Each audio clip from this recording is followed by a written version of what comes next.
Baby తర్వాత baby cinema తర్వాత Anand Devarakonda cinema వస్తుంది ఏదని అంటే ఎపిక్. ఓకే, ఆ సినిమాలో సేమ్ హీరోయిన్ వైష్ణవి, ఆ అమ్మాయి ఇద్దరు కలిసి మళ్ళీ కొలాబరేషన్లో ఒక సినిమా చేస్తున్నారు. ఆ సినిమా పేరు ఎపిక్. దానిది జస్ట్ ఒక గ్లింప్స్ ఇందాకే రిలీజ్ అయింది, ఒక 40-50 మినిట్స్ అవుతుంది. ఇందాకే చూసిన. అందులో స్టార్టింగ్లో మళ్ళీ ఏముంటుందిలే, ఒక లవ్ స్టోరీ కదా అని అనిపించింది. బట్ దాంట్లో ఒక కొత్తదనం సింపుల్గా ఏం తీసుకొచ్చారంటే గోరేటి వెంకన్న సాంగ్స్. కోర్స్ అతనంటే ఎవరైనది చాలా తక్కువ మందికి తెలుసు, బట్ చూస్తే గుర్తుపట్టని వాళ్ళు ఉండరు, అండ్ అతని పాటలు వింటే మర్చిపోయిన వాళ్ళు ఉండరు. అంత బ్యూటిఫుల్గా ఉంటాయి. And Telangana folk songs, in fact Telangana రావడంలో అతని సాంగ్స్ అనేవి చాలా మేజర్ పాత్ర పోషించినాయి. అతని సాంగ్స్ యూజ్ చేసిర్రు. దీనికి మరి ఆ సినిమాకి ఏం సంబంధం ఉందో తెలియదు కానీ సితారా సినిమాలో సితారా ప్రొడక్షన్లో ఈ సినిమా జరుగుతుంది.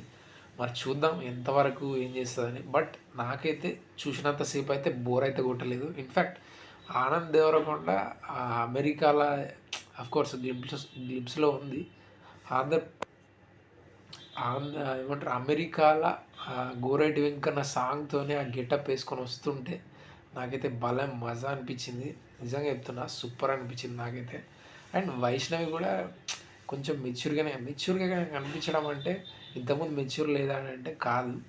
అంటే ఆ అమ్మాయి ఎక్కడి నుంచి ఏ లెవెల్లో పోయిందని అంటే యూట్యూబ్లో ఎక్కడో సాఫ్ట్వేర్ వీడియోస్ అవి చేసుకునే అమ్మాయి ఇప్పుడు ఒక లెవెల్కి వెళ్ళిపోయి ఉంది. బేబీ సినిమా తర్వాత ఆమె రేంజ్ మాత్రం నిజంగా మారిపోయింది. దాని తర్వాత కూడా ఆనంద్ దేవరకొండతో మళ్ళీ సినిమా చేయడం అదైతే నాకు నిజంగా మస్తు అనిపించింది. ఇన్ఫ్యాక్ట్ ఆ మ్యూజిక్ కూడా చాలా క్యూట్గానే అనిపించింది.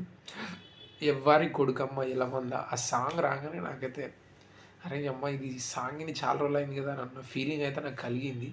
అండ్ చాలామంది ఇన్ఫ్యాక్ట్ ఇప్పుడు ఆ సాంగ్స్ అన్నీ మనం మర్చిపోయినాం. అంటే ఎక్కడో విలేజ్లో గొర్రెలు కాచుకునే వాళ్ళు, అట్లా కొంచెం పని చేసేవాళ్ళు, అంటే వాళ్ళని తక్కువ చేసి చెప్పట్లేదు, వాళ్ళు వింటారేమో సాంగ్స్. కానీ ఇప్పుడున్న న్యూ జనరేషన్కి ఆనంద్ దేవరకొండ లాంటి ఒక యంగ్ హీరో సినిమాలో కనుక వస్తే ఆ సాంగ్ని మళ్ళీ రీప్రజెంట్ అవుతుంది. అంటే మళ్ళీ ఇంకా దానికి పునరుత్సాహం పోసుకొని ఇంకా సూపర్గా వస్తుంది అనేది ఈ సినిమా అయితే నాకు అది ఒకటి కనిపిస్తుంది. And as a Telangana person, Telangana song అంటే నేను వేరే వాళ్ళని తక్కువ వేయట్లేదు కానీ యాజ్ ఎ ఇండియన్, ఓకే, అలాంటి ఒక ఫోక్ సాంగ్ని మనం మళ్ళీ తీసుకొస్తుంటే నాకైతే ఫుల్ హ్యాపీగా ఉంది. ఇన్ఫ్యాక్ట్ ఆ సాంగ్ ఇందాకే టోటల్ సాంగ్ ఎంత బాగుంది, ఎంత క్యూట్గా ఉంది.